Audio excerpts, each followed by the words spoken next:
All right, I think we're recording now, so we should be good to go.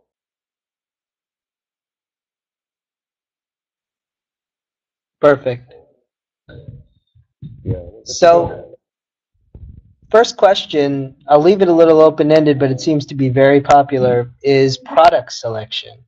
So, what kind of criteria or thought process do you go through when you think about choosing a product? Are Yeah, you that's selling probably the that most. item that you just drank from? Yeah. No, I'm trying to drink more water. I don't drink enough water, so my wife went out and bought me like this huge thing. I'm supposed to drink two of these. I barely get through one. Really, really terrible. No, I'm not selling that product. So product selection, that's a good question that is really pivotal. A lot of people um, make it or fail at the product selection um, point. And so I think it's worth spending some time on that. However, just before I get started, so there is actually a business is 24/7, business never stops. There is actually a UPS pickup that's supposed to happen any minute, and my wife just walked out the door. So I apologize in advance. I may have to break away just for a few minutes to have the UPS guy pick up some boxes, just FYI. And again, I was hoping to take care of all that before the meeting, but business just doesn't sleep.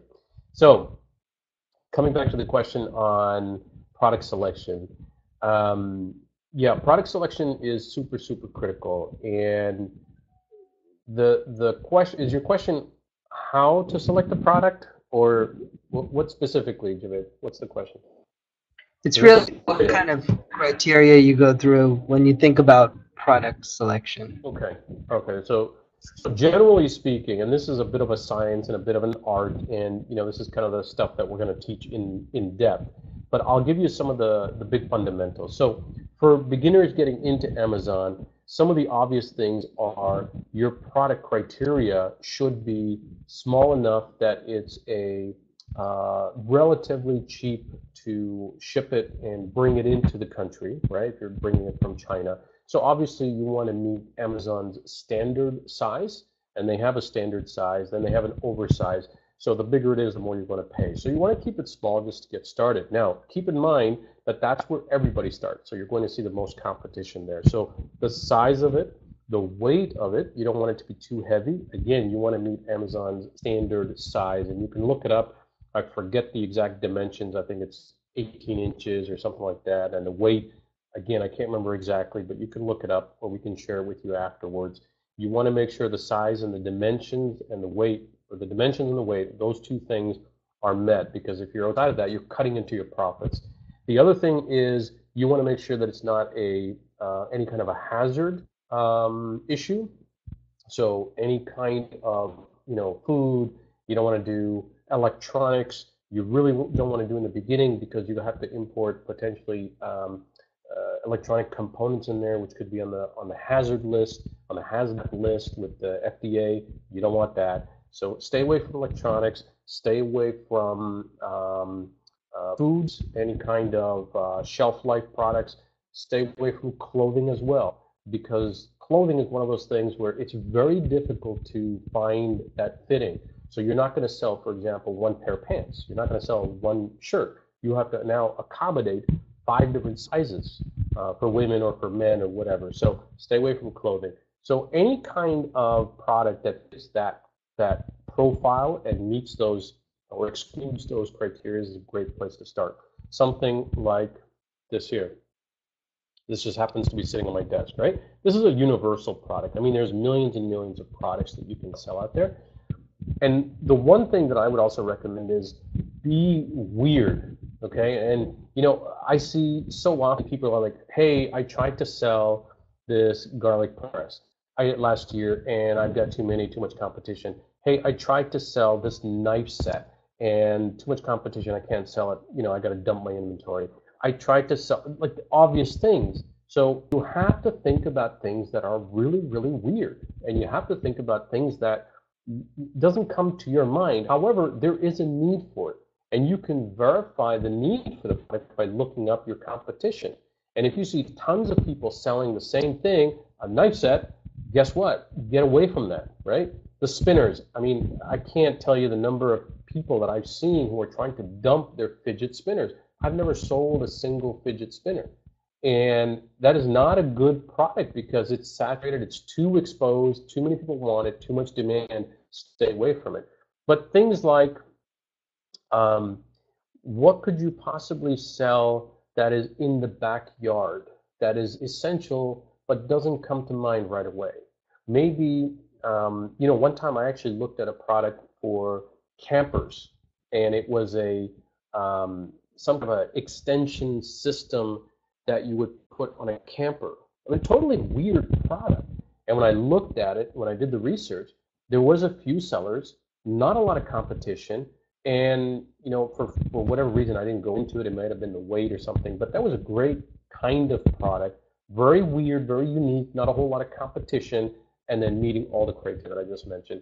At a high level, that's what I would say, is a great way to start your product hunting process.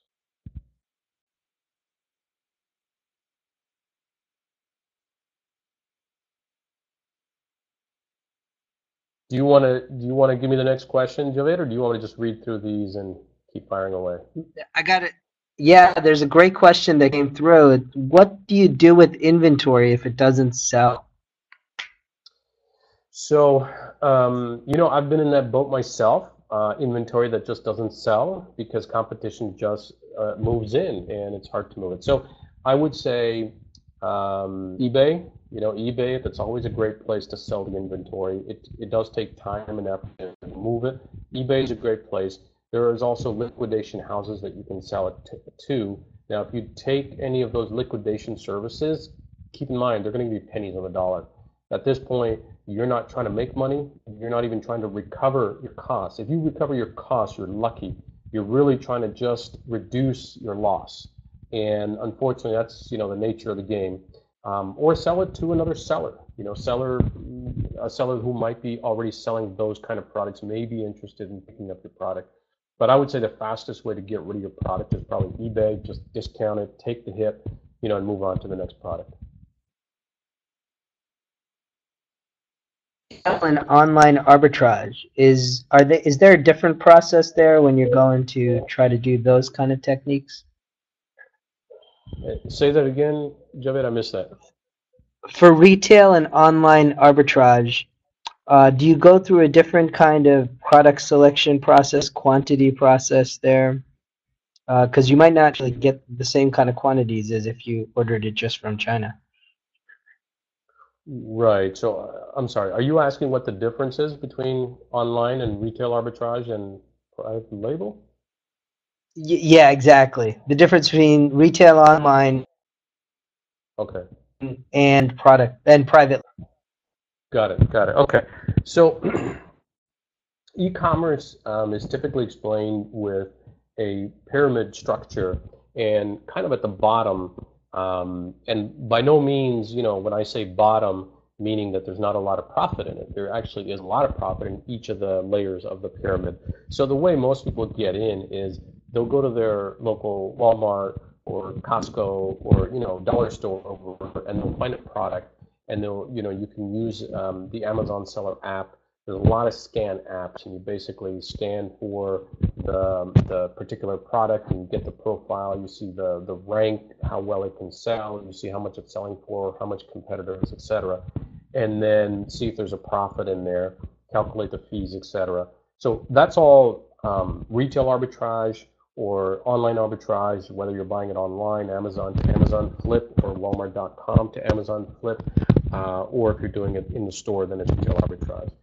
Private label is really kind of the next level up, and both of these e-commerce types have their pros and cons. Sometimes it's just a matter of preference. When I started like most people, and I just did some retail arbitrage just so that I can understand the process. And I do recommend that's where everybody starts, so that you can understand how to sell on Amazon and eBay and all these places.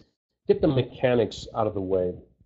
You don't want to start with your first order of $2,000 or $5,000 of merchandise from China, and then start learning the fundamental. That doesn't make sense. So go out and just buy some Lego sets or whatever, and you just want to learn about it. You're not even interested in the profit at this point. So the retail and online arbitrage is a great way to start, and some people make hundreds of thousands of dollars just doing that, and then graduate to private label, where you're essentially creating a product or putting your brand on a product from China, which is mostly what people do, and then importing it. There's just a lot more involved in that. And then there's also drop shipping, which is also in there. And drop shipping is a little bit different. Drop shipping is, there's a couple of different flavors of drop shipping, but essentially what you're doing is you're calling suppliers and you are making a deal with the suppliers. You have to get approved. They typically have a onboarding process.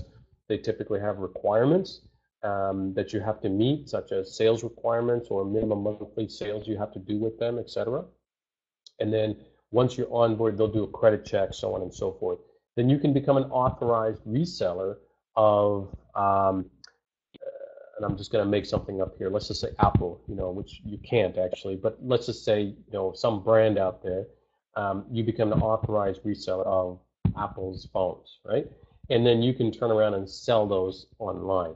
Now, of course, the big brands you never get into. Those are for the multi-million-dollar companies. But the smaller brands, you certainly can. And a lot of those brands, we actually do quite a bit of drop shipping as well. A lot of those brands, they just need somebody unique and somebody determined and somebody willing to put in the hustle to become a reseller. It's not that difficult. The key thing is most people won't. Most people just won't spend time and won't go through the hassle of pursuing it. But if you do, it can be quite lucrative. So retail online arbitrage is just flipping products that you can find locally. Drop shipping is working with suppliers directly, and then private label is bringing in stuff directly from China or India or even the US and putting your brand on it and creating a new product in the Amazon ecosystem. Okay, this is a great one, I thought. There's a lot of talk of success and very little talk about failure. So Yep. this question is about, what would be the top 5 reasons that people don't gain success at Amazon off the bat? And I think it kind of hits at why you need coaching, you need a course to weed out a lot of the excess information. Could you tell us about failure and how people fall into that and some of the traps there? And some people in the group actually have mentioned their stories of getting stuck. Yeah, that's a good question. So you guys don't want to hear about how you can pay me $15,000 and in 10 days you're going to make $50,000 or $1 million in 30 days? So I blame, a lot of this on just bad and greedy marketing. And we've all seen the ads, we've all seen the sales funnels and the marketing pitches. Many of it, unfortunately, even within the Muslim community and the Muslim entrepreneurs, unfortunately, and they all give you this BS line about, hey, we'll teach you how to make $500,000 in 45 days or whatever, some stupidity. And it kind of bugs me because that's not the reality of it. And so I will tell you that when I teach my students, that's the first thing that I tell them is that this is not a short game. This is a long game. So I'm in it because I'm an entrepreneur and I'm building lifestyles with my Amazon business, my real estate, and whatever else. These are all long games. I never looked into getting into Amazon for 6 months and then retiring. And unfortunately, that's the way it's presented. So there's a lot of reasons why people fail. And some of those have to do with just bad training, who you're listening to. One of the first things that I tell people is when you choose a teacher, ask them what their sales is. If anybody is just talking a good game, but they are not willing to show you their sales numbers, and I'm not talking about their sales number for the course that they're selling. I'm talking about their sales numbers for the Amazon products that they're selling, or their sales numbers from their Shopify store, or their sales numbers from their Facebook ads and Facebook products that they're selling. And you'll see that a lot of people, a lot of these gurus and teachers won't share that. They'll make up some excuses or whatever, and unfortunately, I can't tell you that, the number of students that come up to me and say, yeah, like you're just really transparent, and the teachers before, the guy before, he didn't share any of that with me, and so on and so forth. So my recommendation to you is, if your guru or teacher is not willing to be totally transparent with you with their experience, then run the heck away. Run as fast as you can. There are a lot of reasons why you can fail. Bad training, like I said. The other is, you could do everything right and you can have a great teacher and a mentor, etc. But it's a bad product. And that's the reality of it, and that's why we call this a business, and we don't call this otherwise it would be a job where you would have a guaranteed income coming. And so it's not. It's business, and business comes with risk. So what I would say is this: if you have $2,000 set aside, and that $2,000 is your life savings, okay, or that $2,000 is going to pay for that medical bill or for your child's, class or whatever, then the timing for you is not right. But if you've got $2,000, $5,000 to spare that you can afford to lose, and here's where the reality check comes in. If you can afford to lose that $2,000 to $5,000, then go into business. Because your chances of success with good training, good mentoring, and really understanding everything is pretty good, okay? But there is a chance that you will fail. Chinese sellers, hijackers come into play all the time. I've had that on my own products. But guess what? I'm still selling. I've had probably half a dozen of my products taken over by Chinese hackers or Chinese hijackers. But I keep going because I'm always pushing new products out. So it doesn't stop at, hey, one product, one launch, one success. That's impossible. And even if it is a success, you should not be sitting on your backside. You should be focused on the next product, because you don't know when that first product is going to disappear. A product launch and product sales have a lifespan. You should never think that if you have a successful product, you're set and you're just going to collect your profits. Every product, no matter what product, typically 9 out of 10 times has a lifespan where it's going to make you money and then lose because of competition, customer demand, et cetera, okay? Fidget spinners, hoverboards, all these things. In the beginning, you could make tons of money if you got in early enough, but now you can't. So, so just to sum up that question, reasons why you can fail: bad training, bad product, bad business decisions, etc. But I do think that if you have the right guide and a right support infrastructure and the right people around you, that you can be very successful. So we are doing over $2 million a year on Amazon, just with our Amazon channel. We also do other places like we do eBay, we do Groupon, etc., but just on Amazon. And I attribute a lot of that not to myself. I attribute a lot of that to the mentors that I've had, to the people that I've paid, good money to learn from. And these were multi-million-dollar sellers, conferences that I went to, masterminds that I went to, etc.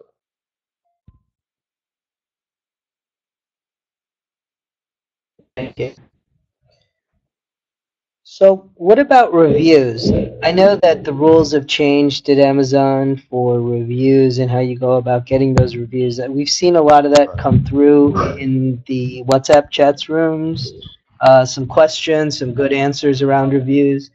Could you give us general thinking about how to handle reviews? Yeah, so that was a big pivot. Change of policy from Amazon is no longer allowing reviews in exchange for a free product. Now, people are still launching products every single day. The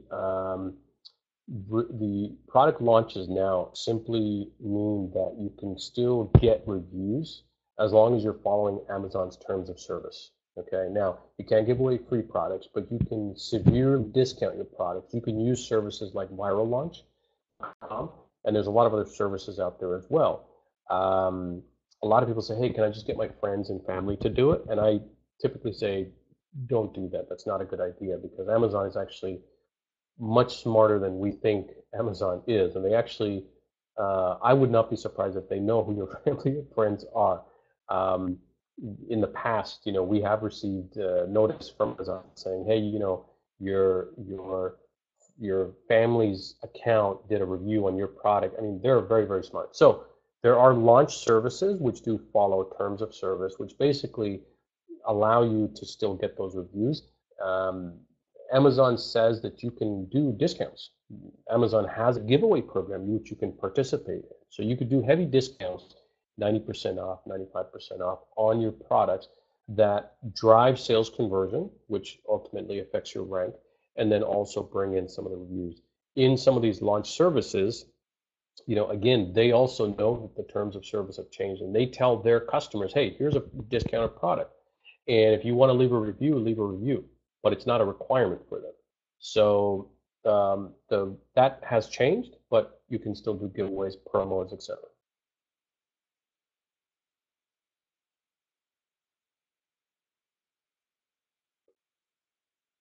Customer feedback. Is there a problem with the audio? I'm getting a couple of people saying that they're hearing some sound issues. Are you hearing me okay? I think your sound is good and my sound is bad. Okay, because I hear you okay. I don't hear any issues. Are you guys hearing us okay? Just type a yes. If it's just one person or two person, we want to make sure it's not on our side. Can you guys hear me clearly? Okay, I hear both of you fine. Now it is better. Okay, all right. So maybe I'll keep away from my speaker. Okay, no issues. Okay, let's keep going. What about building a team? I know there's been good discussion in the group about, you need support. I know you're scaling your business and you can't do it all alone. So part of that scaling is building a good team. Could you give us some tips on how to build that team? Yeah, absolutely. So in the beginning, I pretty much did everything by myself for my first product. And a lot of that was just because I wanted to learn the process. And I think it's important that you walk the walk and that you learn every step of that process. You can't outsource or build a team until you've mastered pretty much all the tasks involved in launching a product. However, once you've done that, then there's no point in repeating those admin things. So my head of operations is a wonderful lady by the name of Deepa, who is in India. She's been with me more than 5 years. She was my operations manager for another business, and I kind of transformed her into my Amazon operations manager. So she handles my customer service on Amazon, on Groupon, on eBay. She does the listings. She does Amazon inquiries, customer inquiries. She does my ordering of my products, and we're actually hiring more VAs as we speak from the Philippines. So building a team is important, but I'll tell you, it does take time. And finding a good person offshore does take time. And you're going to see a lot of revolving door kind of situation until you hit that right person. But I will say over the last 5 years, so many people have been using offshore resources that there's a growing pool. I was surprised when we did our ad a few weeks ago about looking for an Amazon virtual assistant, the amount of experience these people had. And I'm talking about some of these people coming in at, hey, I've got 1 year of Amazon data management and Seller Central, creating products and all this kind of stuff experience. And so there's a growing amount of VAs that you can tap into to build your team.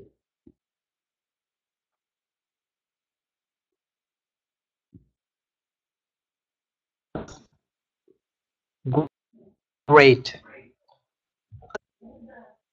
Feedback towards customers. So handling after the sale.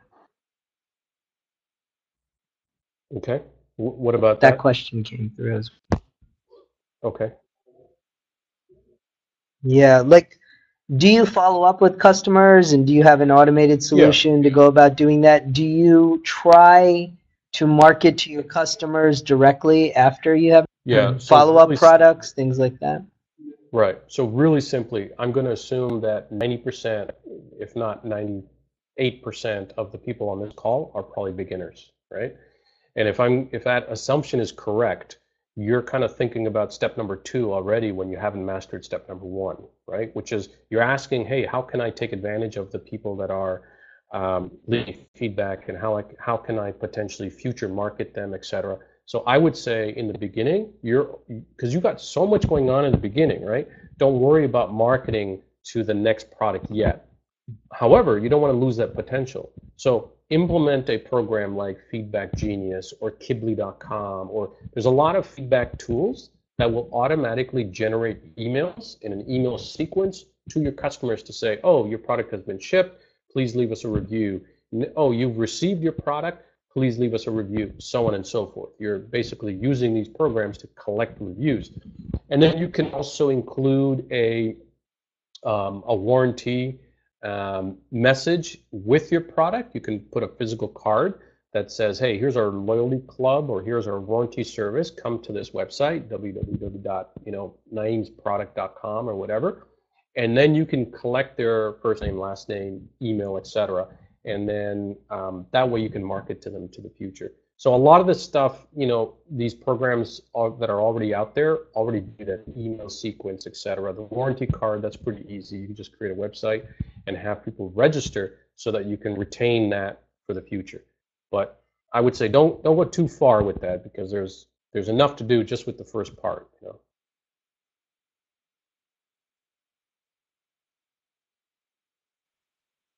Got it. Okay. This one might be at risk of an advanced question too, but it came up, That's so all I'll right. bring it up. Buy box. Could you talk to us a little bit about the concept of the buy box? It's come up in the WhatsApp chat as well. Sure. So the buy box, it's a custom algorithm it's a proprietary algorithm that Amazon doesn't share with anybody. So we don't know exactly what the ranking is on the buy box. However, it's pretty clear, based on experience and testing, that there's certain things that Amazon is looking for. Whether you're FBA or FBM. Okay, so if I am FBA and we're both selling the same product, and this would be for reselling a Lego set or whatever, right? Obviously, on the private label product, it's only a product, so it doesn't really apply. But if we are both selling a Lego set on Amazon and my product is FBA and our price are close enough, not exactly, I actually could be higher than you by a couple of dollars, my product will typically, my listing will typically win the buy box because it's FBA. But it's also on seller performance, if I'm in good ranking. It's also on seller history, how long I have been on Amazon. So it's all of these things together. They're basically looking at the maturity, the performance, the ranking of the seller, the price, and then all of those things combined, and there's probably plus a whole bunch of other things that we don't even know about, that determines the win on the buy box. So it's not just the price.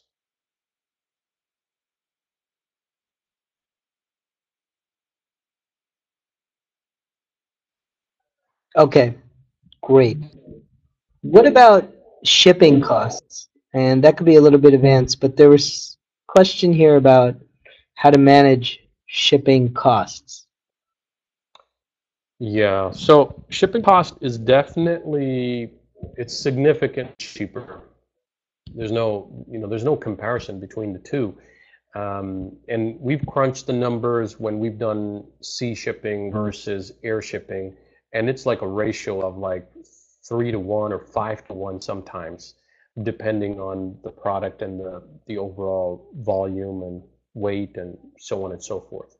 So sometimes we've had products shipped in by air just because of the need to get the products onto the marketplace. But what we typically do in the beginning is, for samples and for small orders, just to get started, maybe like 200 units, we'll bring those in by air, okay? And then we'll test them and so on and so forth. But we'll get a sea shipment going as well, because again, it's a factor of sometimes 3 to 5 times cheaper to get that C shipment. The only, a couple of things about C shipments is it is more complex. You need to have a bond. You need to have either a annual bond. You need to work with a freight forwarder, and it's obviously significantly longer. So air can get here in 7 to 10 days. Once you start the process, a sea shipment is going to take you 6 weeks plus. And there is also a potential that your sea shipment could get stopped at the border for inspection. And I've had that happen.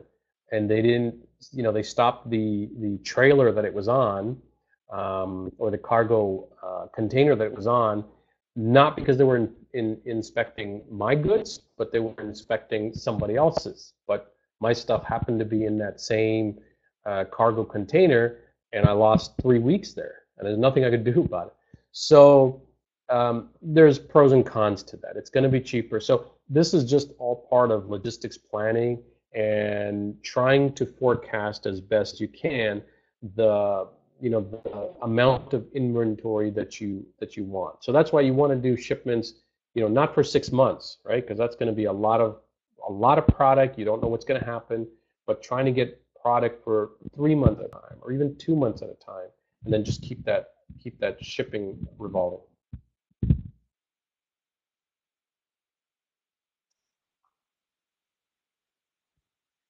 Okay, got it.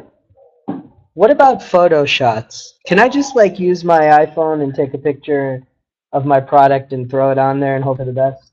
Does that matter what your pictures look like on Amazon? Yeah, I would say that the short answer is yes, you could do that. Now, there are purists who are going to tell you, oh, go get a studio shot and, do this and do that. Now, it depends as well what the product is, but if you are inclined to get one of those little photo booth kits that you can buy on Amazon for like $50 with lighting and everything, hey, go do it. Because the quality of pictures coming from iPhones and Androids is crazy, and there's a lot of photo editing that you can do yourself.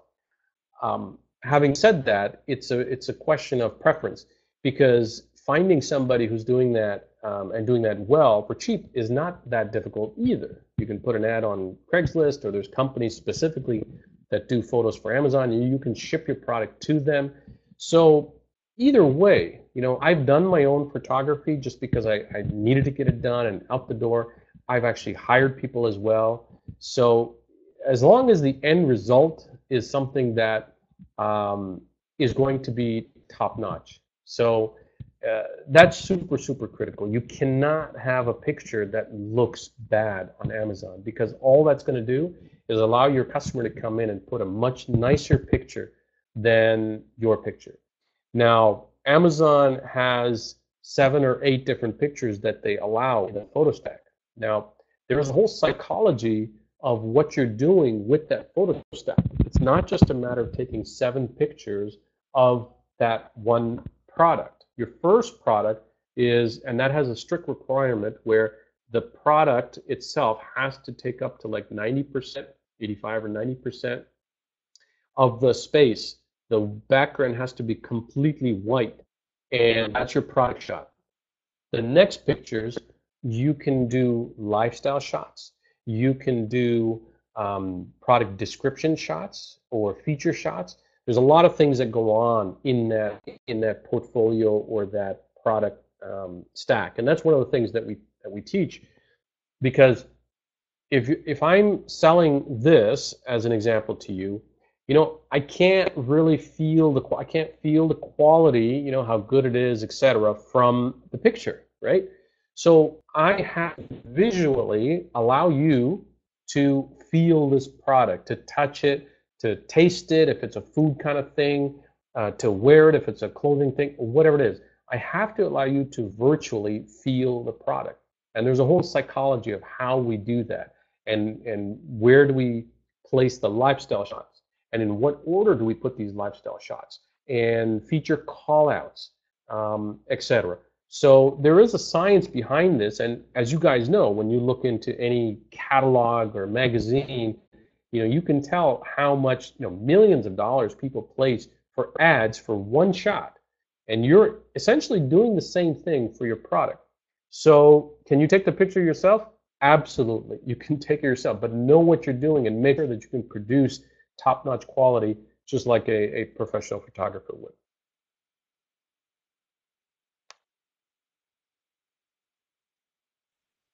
Okay, that's very helpful.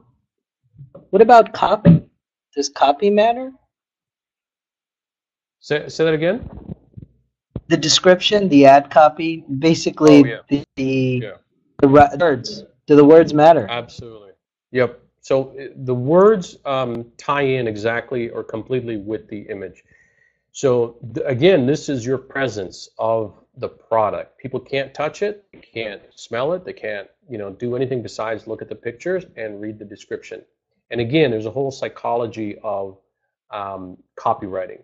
And so copywriting, and again, the copywriters in the real marketing world, for Nike and all these big brands, spend a significant amount of time and cost to come up with the perfect copy. In the copywriting, you differentiate between what is a feature and what's a benefit. Do customers care about features, or do they care about the benefits? Which one is prominent? Why does it matter? So all of these things, this is part of the psychology of selling. So this here, if I told you that one of the features about this is that it has a rubberized handle right here, okay, and this is actually rubber. So if I told you, hey, this wrist exercise device has a rubberized handle, I'm explaining a feature to you, right? However, if I explain to you that by using this rubberized handle, your fingers can grip it and will not slip. Two different things. So I'm not focused on the feature, I'm explaining the benefit to you. And so that takes some experience and some training to understand what is a feature versus what is a benefit. And my focus to you is I'm telling you what is in it for you, with them. What is in it for you? And I'm explaining to you that, hey, if you use my product, your hands will not slip and it will give you better performance. That's my focus, not the fact that it has a rubber. That's a side effect. That's just kind of context on the side. That's just one example of what we do in copywriting. We also use neuro-linguistic programming. And so that specifically is, triggers that, again, focus on what is in it for you. So the descriptions that we put. We also do keyword strategy. So Amazon gives you the title, they give you bullet points, and they give you description on the bottom of the page. You have those three things and keywords on the back end. So you have those four things where you have control of the copy. And there is a specific science and algorithm that Amazon uses to pick that up that helps with your ranking and helps you to rank your wrist exercise machine better than somebody else's. And the keyword strategy in there, the feature versus benefit descriptions in there, and the neuro-linguistic programming in there, all of these things combine to produce strong copy versus weak copy.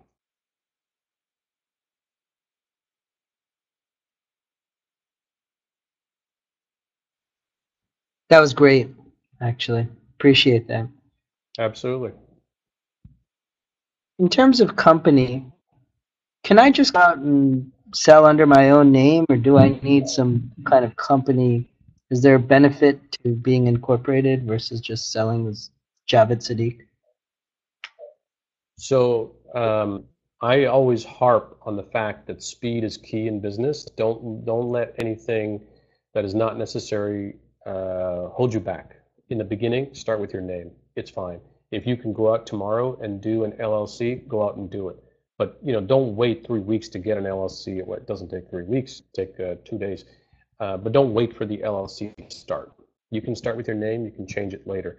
So just start with your own name if that's where you are. If you want to just go ahead and grab an LLC in the beginning right away, eventually you should have an LLC, but don't let a decision delay you.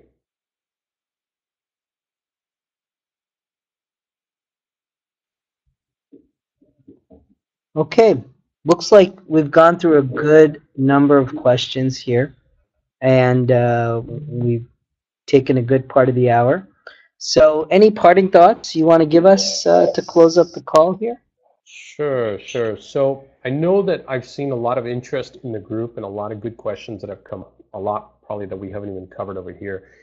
So I would just say this, and I think people are beginning to become hip to the fact, and people are becoming smart enough to understand that this is not an overnight success game, which a lot of entrepreneurs have been touting out there. And I think that's good. I think people are understanding that, hey, you got to work at this business, and there is significant hustle involved.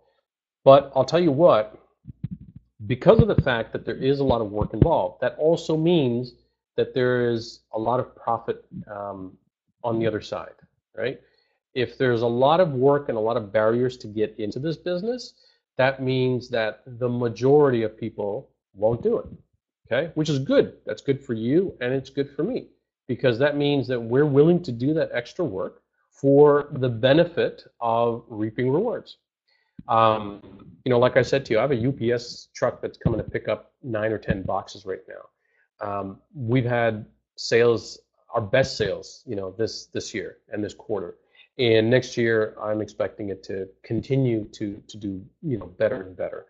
We're very blessed, but none of this was automatic. And I spent thousands and thousands of dollars to get to where I am today. And people, again, fall into that trap of, well, if I just do this for 30 days or 90 days or whatever, can I just be successful? You can't. You've got to put in the grind. And you should be thinking about 3 products, not 1 product. You should think about, focus on 1, start with 1, but in the back of your mind, you should be thinking, hey, if this one doesn't work, what's the next product I should start thinking about as another trial? There's conventional businesses, that we all know somebody who's either invested in one, a relative or a family. They go out and they buy a McDonald's, or they invest in a Pizza Hut or whatever, and they spend hundreds of thousands of dollars, sometimes $1 million or more, gas stations and whatever. And they tell people that you should not look for profit in your first year.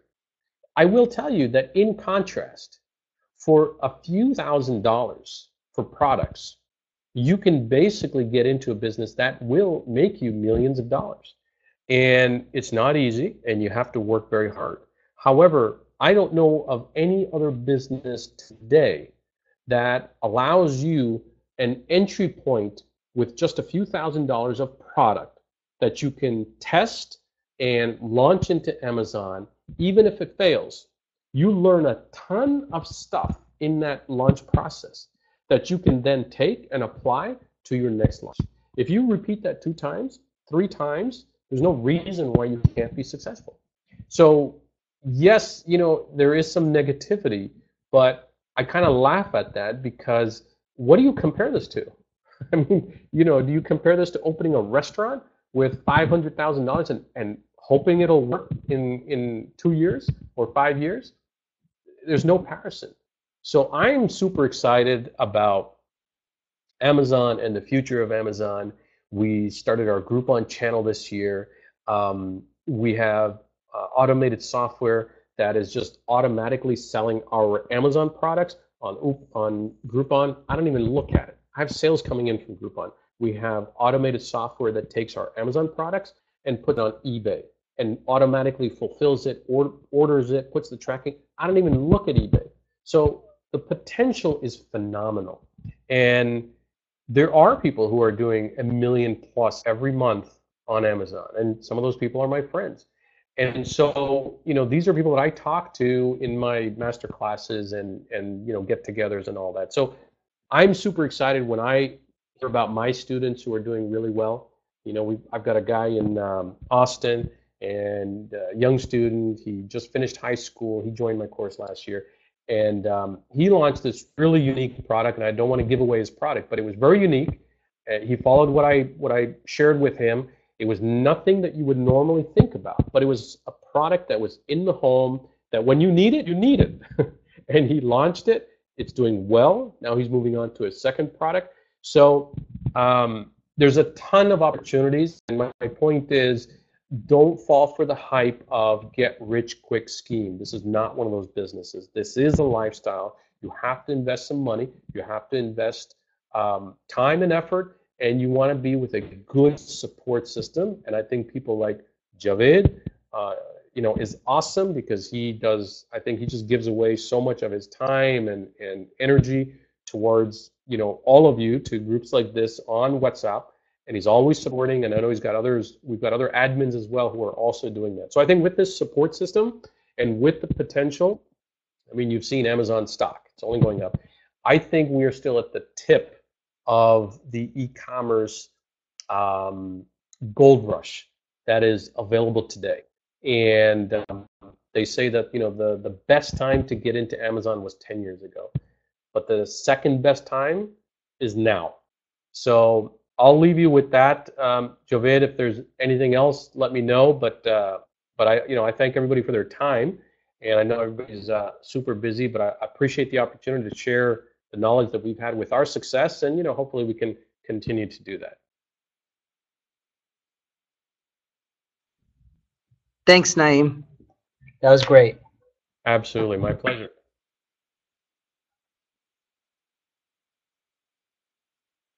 Yep, we're good.